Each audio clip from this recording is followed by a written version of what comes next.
सोड आता सोड आणि जा आपल्या कामाला. आता काय काम आहे? आता पोलीस येतील, त्यांच्या हातापाया पडायचं आणि दुसरं काय? पोलीस? नाही तर काय, वहिनी काय साध्या सुद्या वाटल्या काय तुला? त्यांना सगळं माहित असतं, इथं कोण येतं, कुणा बरोबर येतं.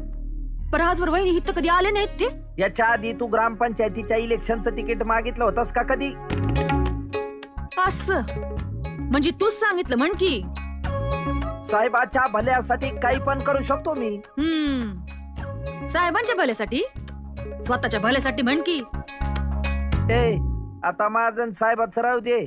पोलिसांनी जर तुला इथं पाहिलं तर लईच वाबाटा होईल गाड्या तुझा. असं मग आता मी काय करायचं सांग की. अगं आता काय करायचं? आता एक काम कर, साहेबाला फोन कर, म्हणाव साहेब माझं चुकलं, आता मला ग्रामपंचायतीच्या इलेक्शनचं तिकीट नको म्हणाव. अरे बा पोलीसची गाडी आहे काय?